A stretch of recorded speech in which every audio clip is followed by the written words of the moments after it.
this is the vacation we really need. Mm-hmm. This is the one where our higher powers are sharpened. The right kind of resting up and relaxation and fun done in that moderate, reasonable way, that temperate way, is going to help us more capable of the deeper, richer kind of leisure activity. So we're getting the fullness of rest. We're getting both the kind of rest from just kind of the enjoyment, the relaxation, and we're sharpening our higher powers. We're getting that richer time together, richer time with the Lord, richer time maybe alone. That is the deepest kind of rejuvenation. Mm-hmm. Boy, what a great vacation that is. Yeah. Hi, I'm John Cutterback. And I'm Sofia Cutterback. If you're wondering whether you can really be friends with your spouse and raise children into responsible adults with whom you have a relationship and do what it takes to make a homestead, reconnecting with your body and the land wherever you live. If you just want to think more about how to make a truly happy home in our trying times, then the Intentional Household, a LifeCraft podcast, is for you. Join us.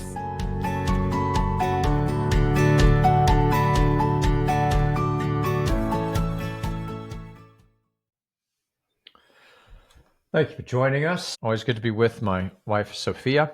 Making the vacation your family needs. Now, I'm very excited to talk about vacation. Of course, vacation's intrinsically exciting. And I think this is a great topic that lends itself to a principled approach, to something very practical, where we can have this important part of our life be much more fruitful by thinking about it more clearly and being intentional about it. Hopefully, we can actually make it be more spontaneous, not hyper-intentionally, and also fruitful. Yeah, it sounds great. Perfect time of the year to be talking about it. Vacations are right around the corner. It's perfect. Or maybe now. So I'm excited about it. Better jump in immediately. The challenge, right? We find it hard, I think, from our own experience and talking to other people. I think a lot of us find the challenge is, how do we make the vacation be what we want it to be? How do we have it be truly restful? How do we have it also have this kind of meaningful aspect? So we have at least a general sense of what we want out of it. I wonder whether a good place to start in trying to narrow in on kind of just what our challenge is and how to address it is to ask, well, look, what do we reasonably expect to get? I mean, because look, people might go on vacation for different reasons. It might be looking for different things. And we're not going to say here, well, here's the only reason to go. But I think in a case, we can sketch one reasonable approach that the kind of end or goal, which is always what we should begin with, of a vacation is X. Yeah, I think that's a great place to start, actually, because as you're talking, I'm thinking about talking to friends who've been on vacation, or even my own experience where you're so looking forward to it. You go on vacation and, in principle, everything worked out fine. There was no big crisis or anything. You get back from it, you're like, wow, something didn't work right. Everything was the way we organized or arranged it, but somehow it just didn't do what I was hoping it would do for me. And I wonder if part of that problem is when you start out, it would be good to enunciate, well, what are you hoping for? What is it that you're hoping? And of course, if it's more clear in our minds what we're hoping for, then we have a better chance of achieving it when we're arranging, organizing, and looking forward to. And I guess also make sure we're not anticipating or hoping that our vacation will do something for us that's not realistic to expect from a vacation. No, exactly. I think it's fair to say we need to moderate our expectations, and that's not a code way of saying get used to disappointment. Exactly. It's hey, I mean, what do we expect? Sometimes life is really hard, and we could fall into the trap of thinking, well, vacation is just going to kind of, cowboy, take me away. It's just all my problems are going to be far, far away. Yeah, it doesn't quite work like that. And right, but at the same time, it really can be a gift. So how about if I put it this way? I think a very important distinction, Aristotle has so many great distinctions for us. This one I think is important in thinking about what the goal is and then how we're going to do it. Okay. And it's this classic distinction we've talked about in other contexts. We'll never tire of talking about because it's a big part of life. The distinction between leisure and amusement. Amusement, I can put right next to that also kind of entertainment. So if we kind of big main three areas of life, work, leisure, amusement. Obviously, I think part of the way of seeing this is we tend to have narrow categories. One of the problems is the lack of good, clear, philosophical, theological thinking today is that we don't have these clear distinctions. We don't have the concepts that help us see reality better and kind of carve reality up in a way that's more true to what it is. We tend to more see work and non-work. And maybe that whole realm of non-work we just kind of call leisure, and it's all lumped together as the stuff we get to do when we're not working. And the great thing that Aristotle adds here is, hey, actually, there's a very, very important division within the realm of non-work. There's leisure and there's amusement. And again, right now, amusement we'll just use kind of broadly for also entertainment. It's a kind of, so what does Aristotle say amusement is? It's a kind of relaxation. And so the idea here, and again, we have other videos that we could reference here. We're going into this more in depth, but in short, it's amusement is where we do in general kind of light things that aren't super intense or meaningful, things that are more just a kind of diversion. They're a relaxation. They tend to be fun / kind of amusing, right? They're not necessarily very meaning dense, but they're, picture, going down a roller coaster. Just, hey, just kind of that fun game, watching just a fun movie. It's kind of take your mind off of serious things. You relax. There's a kind of rest in simply kind of loosening the bow, as it were. And Aristotle says this is a very important part of life. We have to, for the sake of being able to do good work, we have to have this time of kind of relaxation, resting up in this area that we're calling amusement, because it will help us be able to work better. And also, frankly, it will help us to do leisure better.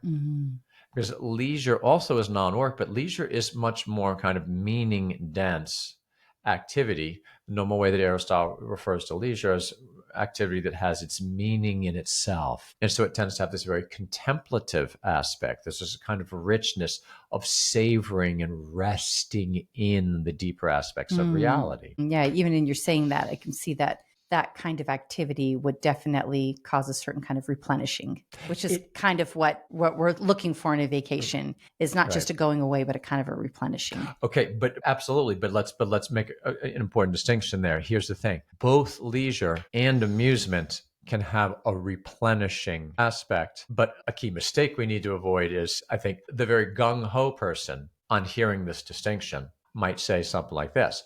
Well, then, why not just divide my life into work and leisure in this rich sense?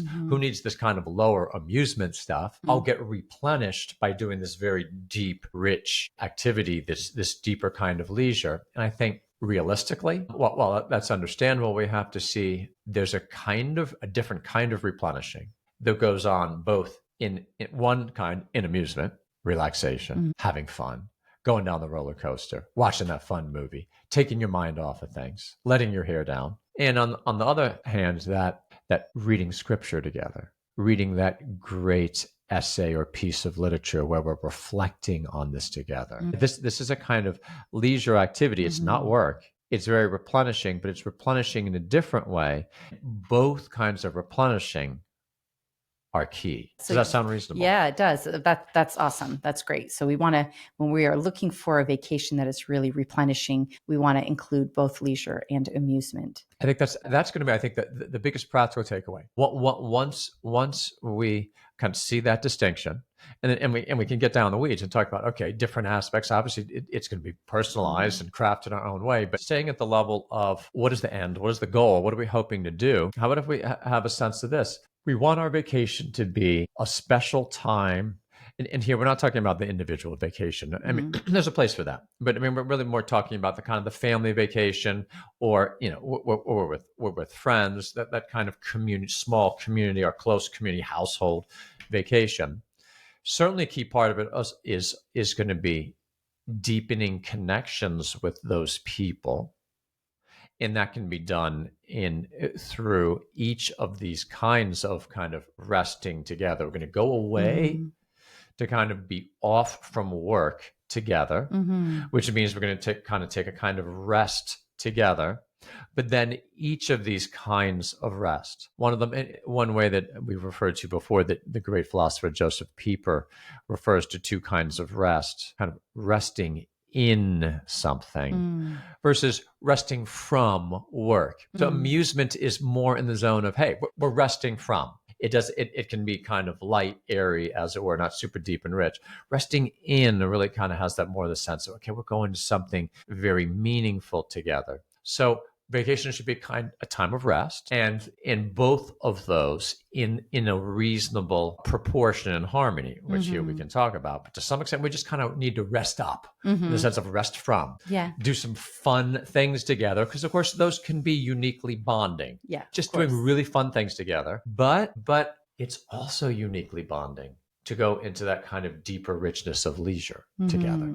Yeah, maybe before we talk a little bit more about some of the practical details, would you mind, you had expressed to me the etymological background of the word vacation. Would you mind sharing that? Because I actually thought that was very kind of interesting. It cast an interesting light on what we're looking for when we're going away on vacation. Well, I mean, interestingly, the word in English vacation is very much connected to also the English word vacate, which comes from a Latin word, which does kind of mean to make empty, to kind of have an empty space. And so that, I think, points to how kind of the key to the essence, not the total essence, but key to the essence is you need to get this kind of special space. And it's made a space by stopping working and in general going away together because now there's this space. We've kind of vacated this time. Now, what are we going to do here? I love that. That's to think that you're making a empty space in which something special can happen is really great, especially I think in this very connected from a technological perspective world where we can take our phones and still text with people outside of our vacation space, or, go back and check my emails for work, or just take care of this little thing for work. That really we should kind of fight to create a vacant space. That means make a protective sphere around that time, whatever duration that is, that keeps out the other things so that something special can happen. Amen. And that's going to take a certain effort just because of technology, how things can encroach. It used to be that if you went away from your physical place of work or your physical normal home environment, it would automatically create that vacant space in which something special can happen. But we need to be aware that there are other things that encroach on that so that we can actively keep that away to keep that space open and available for something special to happen. Another aspect of the meaning of the verb vacare in Latin is also to be just unoccupied or idle. And it would always take some effort to kind of make ourselves be unoccupied. But I think it's good that you point out, especially today, given that one key whole topic in itself, one key feature and problematic feature, at least sometimes, of our technologies is that they allow us to take the stuff everywhere, that it always be right there. So for sure, part of the practical thing we're going to do here, go back to the goal. What's the goal? The goal is that this be a time of special rest that brings us closer together with those we love. How about if we just kind of focus on special rest, and that's going to include both kinds of rest, rest in, rest from, in a reasonable proportion, and in that resting together to forge new bonds with the people with whom we're doing it. So this is a really exciting goal. It's going to take, first of all, and kind of after just this take being intentional, recognize what we're after. It's going to take that first step of, okay, make the space, make ourselves be unoccupied, bring about a kind of fitting idleness. And there's the technology aspect of that, in the sense of be prepared to set them aside. It's the kind of go away. Some people sometimes, and hey, this might be necessary financially, but there's the notion of staycation. Yeah, we've done that before. We can speak to that. What's your thought on that? I thought that those were there. So there were times that we took staycations because that's all we could do. And we thought we're going to make this time. We're not going to say, well, we can't afford a vacation. We're not going to have that with our kids. We thought, well, what if we block off a week of time that we just focus on the family and the children and do things that otherwise we would never do. We live in a really beautiful and historic area. And so we decided, let's take the kids to all the historic sites in the small town of Winchester, not far from us, and go see Washington, D.C. And we did all that. And that was, it was very special. It was unique. However, after we did that a couple of years in a row, I remember saying to you, it's not quite the same because we didn't leave our home to do that. And I think we didn't have any tasks. We were good about not letting, computer work get in the way and all that. But there's something about the regular place of work, like for me in particular, because our home is Mm-hmm. literally my place of Mm-hmm. work, that prevents you from disassociating completely and just being present to the people you're with. And so even for the children, it's not even that you and I were distracted by things that we needed to get done in the house, but the children also had their habitual patterns of behavior within the household that kind of got in the way of our being able to do something unique in that moment together, see one another anew. Whereas I find that whenever we're blessed to be able to do something like go to the beach for a week or go to an environment that's not our own home, we're all kind of there on equal terms. It's new for everybody. Nobody has anything to do. And so we all look at one another in this kind of completely new and open ways. Again, the staycation had a lot of great things about it. Our kids have great memories of it. We have great memories of the We're certainly things not that we against did. it. Something unique happens when you go away and everyone is kind of on equal terms of availability, both the parents and the children. It helps for the children to go into a unique environment too. Yep. All right. Well, let's start to talk details. Obviously, all right. If we're married, parents planning it, and there's other forms this can take. Whoever is planning it right now, we can see it through the eyes of parents. This applies to others, to grandparents or the aunt or uncle. You're arranging things to do with your friends. It's worth being intentional about it. So we're thinking of going to the etymology again. Vacation. We're going to vacate. We're going to make a space. We're going to make a space for good rest to happen. So that we're going to think about where we're going. We particularly enjoy going to the beach, partially because, particularly the beach that we choose to go to, there's not a lot to do there other than be together by the water. Yeah. And now, of course, a lot of places that you're going to have the boardwalk and whatever. And if we're careful, that can be great. You can add. I mean, there can be those fun memories of going and spending what might be an inordinate amount of money to jump in a little go-kart. But yeah, we particularly have that sense of, in general, there's something about sand, and the children always just enough of be it for able to everyone. just kind of be Yeah. there, and it tends to distract them from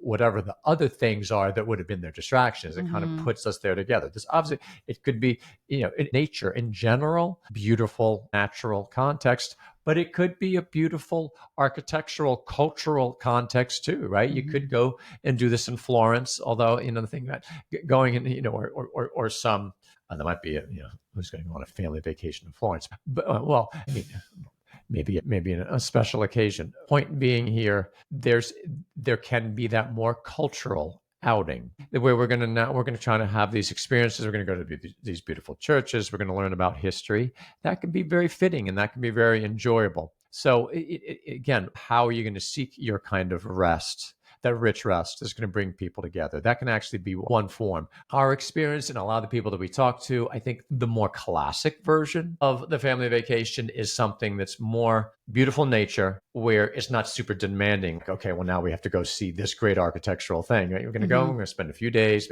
maybe a week, where we have this time. There's not a ton of things to distract us. It's a good context to be together.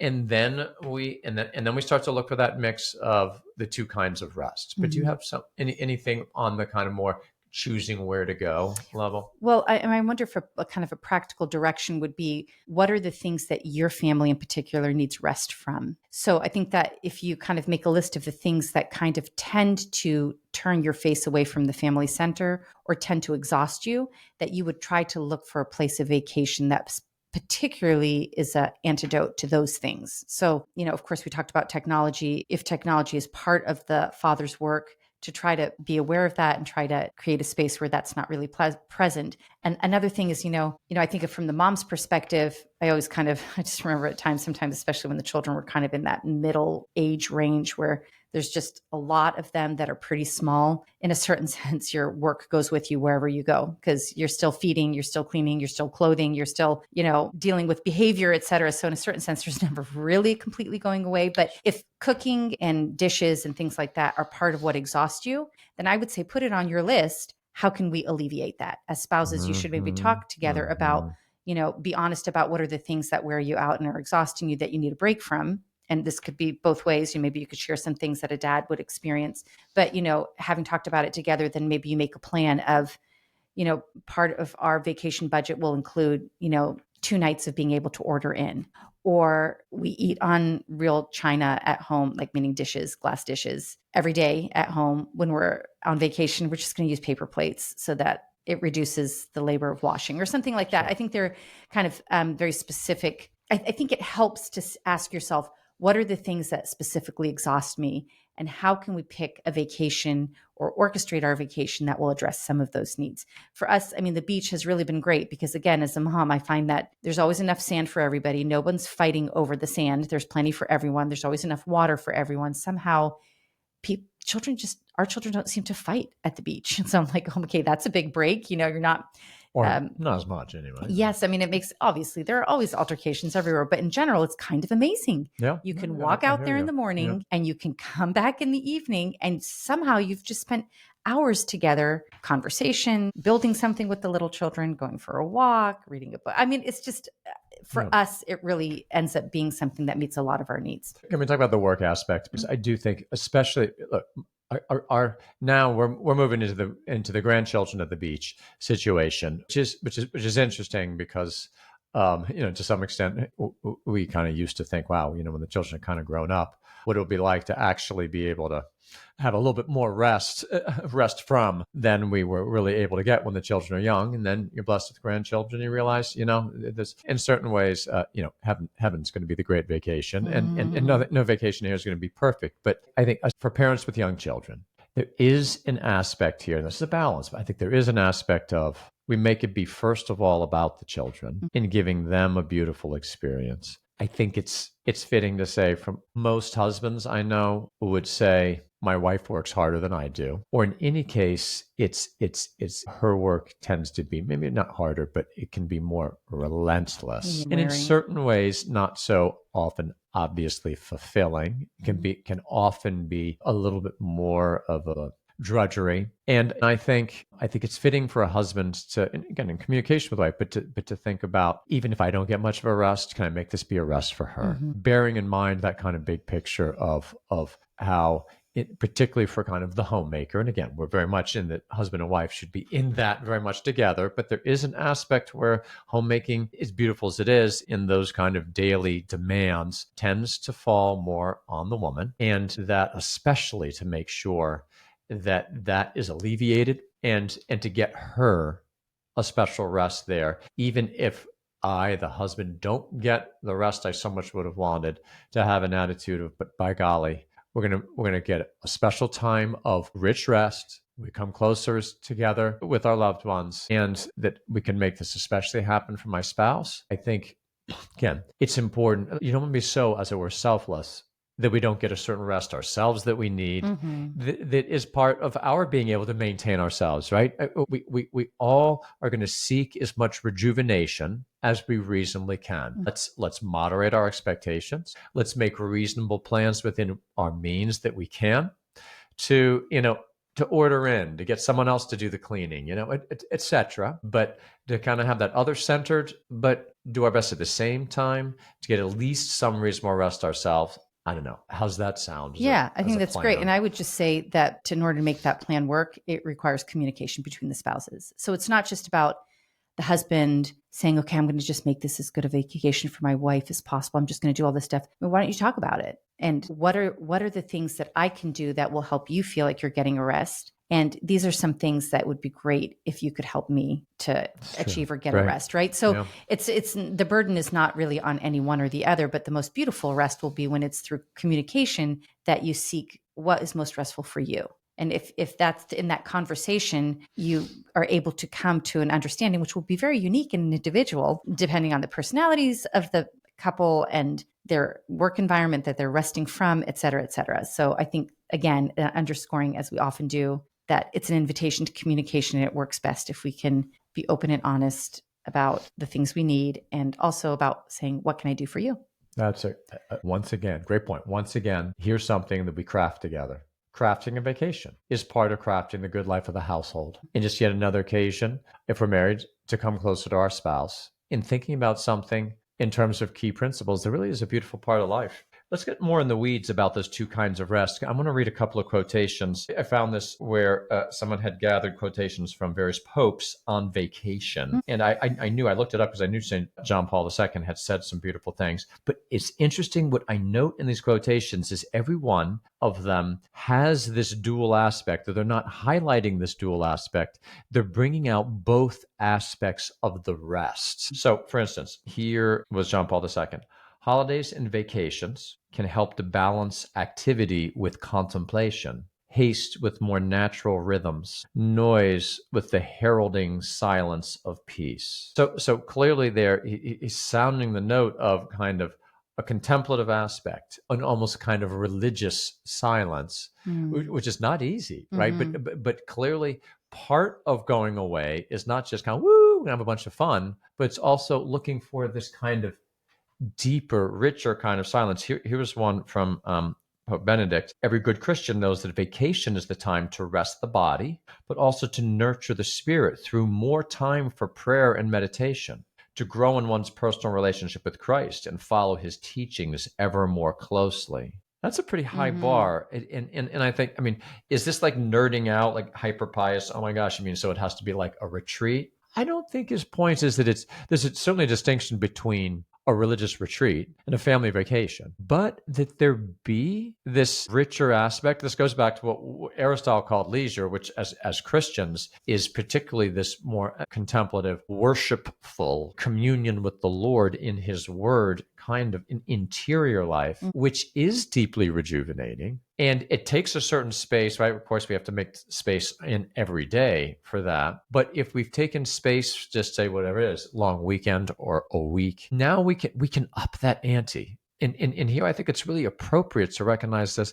This should be a time not where, well, we're kind of taking a vacation from praying together as a family. Actually, this is a time to make sure we're doing our family prayers together and a little bit more too. Can we have a little bit more of that richer kind of leisure together? And then there's still going to be plenty of time for the kind of woohoo fun, entertainment, amusement, but to put a kind of primacy, because life is always about putting first things first. And this isn't about being scrupulous, but a vacation really is a good time to enunciate to ourselves, to signify to ourselves and to our whole family, to our children, to anyone who's with us. We're really going to prioritize that deeper kind of rest and peace right now.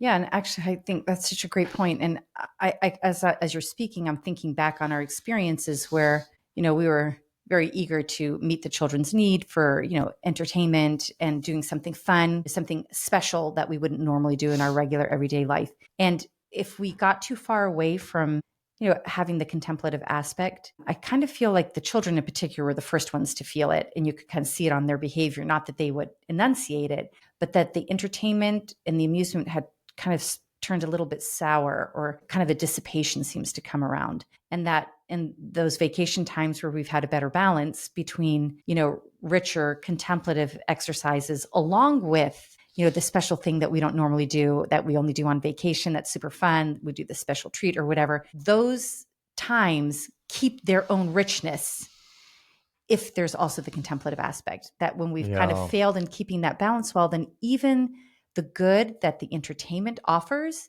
began to sour a little bit and turned into dissipation. So I think that's, sorry. Yeah, I think it's very important to have a combination of both. Strikes me. I think the word dissipation is really key, because we are understanding. We are talking about vacant, and so it can be tempting. Right. Like good. We have to remember what we are as human, right? I mean, our understanding of life, household, in this key aspect, vacation, has to be rooted in a good anthropology, a good understanding of human life, human nature, and the reality is that when we remove the kind of the deep key mooring tie, tuning into the deep, rich aspect, the other things lose their meaning. See, this is the philosophical insight that Aristotle had of leisure is the end or goal that gives meaning to everything else. It gives meaning to work, and it gives meaning to amusement. And so it's almost like even in that week of vacation, if we make the mistake, and I bet this is commonly done, and we've seen it ourselves. And we've done it too. I don't have to bet. I just won the bet because I've done it. That we just kind of woo. I mean, the proverbial thing of like, I wore myself out with partying, and it's more than just a physical weariness. It's that worse combination of kind of a physical weariness with a spiritual weariness. Yeah, totally. And we really need to make sure we don't do that to our children. We need to keep them grounded, rooted in the greater richness, that the richer kind of activity, again, that prioritizing the prayer time, prioritizing those deeper kinds of conversations, that deeper richness, a little bit more the old-fashioned kind of vacation. We're singing together. It's like we're reading something out loud we're together. reading a great. We're telling the oldest member of the family is telling stories. Grandma, grandpa are there, and they're telling stories of when they're young. And this is a kind of richness that is not just okay. We're binge watching television. I mean, because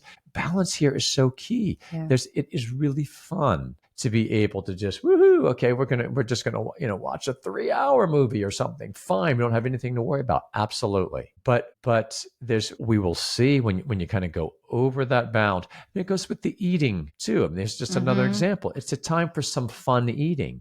But wow, I mean, you cross a certain line there, and it starts to have overtones of what gluttony looks like. Yeah, where which it's is never satisfying. It's not enjoyable. No. It's not satisfying. It undermines your higher powers. So remember, it's always in a hierarchy. This isn't fuddy-duddy. This is the vacation we really need. This is the one where our higher powers are sharpened. The right kind of resting up and relaxation and fun done in that moderate, reasonable way, that temperate way, is going to help us sharpen our higher powers. It's going to help us more capable of the deeper, richer kind of leisure activity. So we're getting the fullness of rest. We're getting both the kind of rest from just kind of the enjoyment, the relaxation, and we're sharpening our higher powers. We're getting that richer time together, richer time with the Lord, richer time maybe alone. That is the deepest kind of rejuvenation. Boy, what a great vacation that is. Yeah, that's great. It's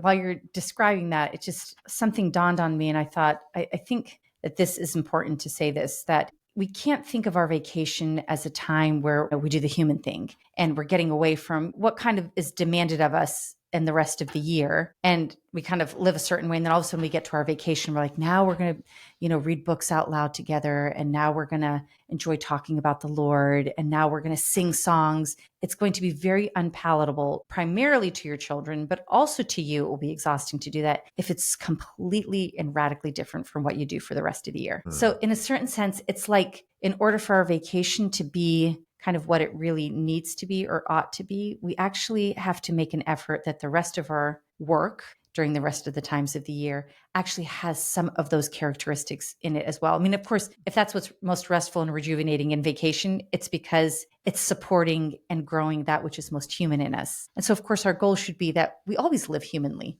not just for that long weekend or 1 week vacation that we have, but I think it might be worthwhile thinking about that. Whatever, like your dream vacation, when you think about a way of being able to have interpersonal connection with your spouse and with your children, whether it's taking long walks or singing or reading a book out loud and discussing it, it's really not going to happen in that 1 week of vacation if there's nothing that resembles it during the rest of the year. So it's kind of like you have to have the stamina to do contemplation. And so I think maybe during other times of the year when we live that, now obviously our time is divided. There is work that we have to do. But if we remember to do things of that nature throughout the year, then when it comes to doing it more fully, when we've kind of vacated the space from work, then it won't be onerous or hyper self-reflective or I just think of children in particular having a very allergic reaction to, why are we doing this? This isn't fun. It's not going to be if you never do it at all during the year. Well, that's very challenging. If I hear you here, you're saying vacation, though it's a time that's different, nonetheless, in a very important way, is a reflection of the rest of our time. Yeah. It needs to be very harmoniously integrated with it, very much of a piece with it. The kinds of dispositions and priorities that we're talking about right now that we want to have in our vacation are actually what should animate our whole life together in the household. Yeah. And if that's the case, then that means what we're doing together when we're crafting a good life in the household is going to help us be more capable of having a good vacation. And it also means that a good vacation is a kind of concentrated way of helping us prepare for good things at home. And that's a high bar. It's a little bit scary. I again, we can see people overdoing this. Read, in other words, we've made the mistake of, while we're doing that, kind of being a little hyper, a little bit daddy. I mean, that's kind of, okay, daddy, everybody get over here. I'm going to read something rich and deep right now. I mean, we have to be winning. We have to be savvy. We have to be practical. Kind of, what can the group that we're with manage? What can they digest? stand? What right. can they do? And because remember, the goal is interpersonal contact, and we and can't if it alienate becomes everybody. well, so I wonder if this might be helpful, and it's always a balance, right? That's what we said, that and we need to have a balance between activities in order for them both to be the richness that they're called to be the rest and renewal. I just feel like maybe this image might be helpful. We actually got stuck in Italy during COVID, and it was unexpected, and we were not prepared to be there that long. And I felt like I experienced being there what a child must feel like when they go on vacation with their parents. Because again, we weren't expecting to be there. All of our regular activities were completely suspended. We didn't even have, like, if we had been stuck at home, there would have been always home projects to do. I mean, literally, we had the few things we brought with us in a suitcase, and daddy had breakfast with us. Daddy had lunch with us. Daddy had dinner with us. I mean, obviously that happens on vacation, but like for an extended period, I think a lot of people maybe experienced this during COVID. But for me personally, it was so delicious just to have you there. And then all of a sudden I thought, wow, I wonder if this is what kids feel like when they go on vacation with their parents, and their parents don't have anything to do and they're just there with them. Spontaneous things happen, but they only happen because you were there, right? And so to me, I just wonder if, kind of, especially if you're thinking from the perspective of children, for them, the what we do gives the opportunity for that contact to be richer, more, fun, et cetera, et cetera. But really in the end, what they're really loving and relishing and resting and delighting in is that mommy and daddy are just there. And then if you kind of extrapolate that a little bit, that's how the children feel toward mommy and daddy. But, maybe daddy feels like that for mommy. Maybe mommy's not running around, sweeping up, picking up, throwing things, like maybe, a man experiences, wow, this is so great because my wife is just here and present. So, and, obviously the same thing for as my experience when we were stuck in Italy. It's just so nice to just be together all the time. It was really great. I completely agree. And that it seems to me you're bringing out this other aspect of the goal is a rich rest, but a rest in and through which we come closer together. We learn presence. I mean, love the themes, particularly in today's day and age. Bodily presence is, in certain important ways, harder and harder to come by. Yeah. It brings to mind an aspect that at one point Thomas Aquinas, in writing a commentary, emphasizes how a man is present in his home by his intention. I love this theme. Present in the home by your intention. Well, on vacation, it should be kind of a concentrated, and this is just a good kind of a little examination of conscience. Again, not about scrupulosity, but focusing here on, am I really being present? And here, again, I want to emphasize the others, my spouse, my children. Am I really making myself be there for them? Now, one might say, well, gosh, but that takes a little energy. This is supposed to be about resting. Again, balance here, but I'm inclined to say, give and you shall receive. I mean, to some extent here, the deeper rejuvenation is going to come from really trying to do right by those that we love. And what a huge difference. It's so easy for us parents to forget it. Can we just remind ourselves of this? Don't have to beat ourselves with it, but can we remind ourselves of it? To go, maybe start each day on vacation. I'm really going to try to have each of my loved ones, my spouse and my children, feel that I just want to be with them today. I have to believe for the children, that would in itself make it be unforgettable. Yeah, absolutely. We're just here, engaged, kind of looking at one another. And again, then, okay, there's that takes the form sometimes of then we're going to read a great essay out loud. Yeah. And then all the fun stuff. Hey, have dad be the leader in, okay, we're going to go do the go-karts. Are we going to play this family game right now?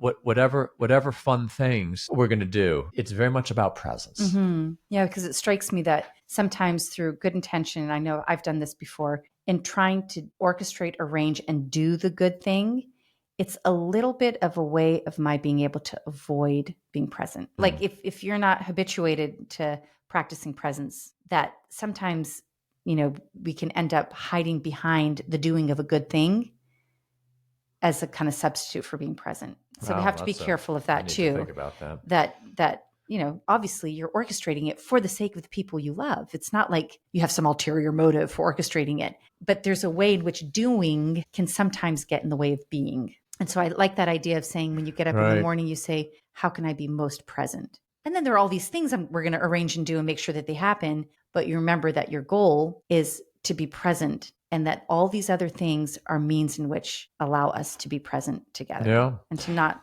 lose the being in the doing. Now, spouses trying to get a little time together. Yeah. I mean, it's nice and important that at least we get some little windows in there. Now, if you're with the extended family, just some practical things. Let's work together. Ask the others maybe to watch our children, be together with them. Give us a little time to go for that walk on the beach. Maybe even go to that movie, go out to dinner one night, separate. I mean, this is the type of thing, again, we should be alert to and intentional. Sit the children down to watch a movie so that we can get a little bit of time together. This is a very reasonable thing. But again, we could go overboard. Well, Mom and your mother and I need this time together, so we're constantly kind of setting up the children with kind of distracting, entertainment, so that we can do our adult so we thing. can just do our thing. And again, it's if our fundamental attitude is we're here to be together, to be renewed, rejuvenated, and rest from and rest in rich things together. There's a space. Again, there's that balance. Each of us needs to have our appropriate kind of rest. By the way, a quotation came to mind that you and I have talked about this before. Someone shared, we haven't read it ourselves, but someone shared with us the principle of St. John Bosco with young people, especially. He was the master of working with young boys. If you are interested in and enter into their things they're interested in, as it were, their fun, they will be much more inclined to be able to enter into what you're interested in and the higher things you're going to introduce them to. And so he knew so well about how to really, it wasn't just a scheme for him. He was interested in what they want. It just seems that we could apply this here. We really should be interested in the fun things that we can do together, but by being willing to be engaged in them, that lays a nice backdrop. It's going to lead nicely into, now we're also going to kind of do these other richer things here. We're going to raise the bar a little bit now. Now we're going to focus on this. I think that's great. I think that really keeps the person at the center, so they never become a project. Any other practical things particular things that we want to point out? The only one, while you're thinking, the only other thing that I can think of that just also jumped to my mind was, again, there's time for the truly mindless, but there's some things, there's some kind of activities that kind of ride the line between the two kinds of rest. And it's just worth being aware of that. Sometimes those are good, where like the family game it's amusement. But if it's a decent kind of game and not just a 100% banal game, maybe one that can open a little bit of a deeper vista, can be that opportunity to cross over a little bit into have a deeper contact. Again, there's the time for just the, really just, it doesn't have to have the deeper meaning. But particularly in an age of so many banal, if not bad, amusements, it's worth thinking about how we can even raise the bar, even just in the amusements, even not talking about, well, now we're going to be praying together, or reading a deep essay, or talking about richer things, singing beautiful songs, but we're even going to look for the slightly richer way, that family game, that other fun or entertaining thing. And that might be, going to the zip line park or something, which can be very entertaining, but also has kind of the richness of you're engaging with nature in rich physical ways. And with one another. So that even the entertainment amusement things that we're thinking about, we have in mind the goal. A rest, a richer kind of rest. It makes for presence in bringing us together in a deeper way. Yeah, I think that's great. I'm looking forward to it. I'm just going to close with one more quotation from John Paul II. Through the recreation and leisure made possible by travel, people are restored and renewed, body and spirit. They return home to family and work with a new perspective and enthusiasm for life. Now that's a high bar. I mean, I have to admit, sometimes I get home and I just kind of want to flop in bed, and I'm not sure I would have said, okay, I'm home and I've got that enthusiasm for life. But Yeah. but there's a beautiful insight there. This is part of what we're aiming for, that deeper kind of rich experience that can hopefully have something like that kind of effect of really restoring us, renewing us, and giving us a new perspective. The new perspective. I like that. Thanks for this conversation. Yeah, absolutely. Thanks everyone for joining us. Hope you have a great vacation when you are able.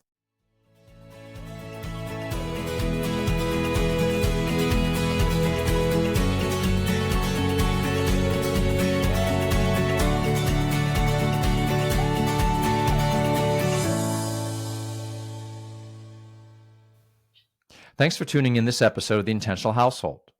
If you've enjoyed this, please like, subscribe, and leave a rating or review. If you have any topic requests, please send them to lifecraftgroup@gmail.com. For our Wednesday reflections, free courses, reading groups, and live events, please visit life-craft.org.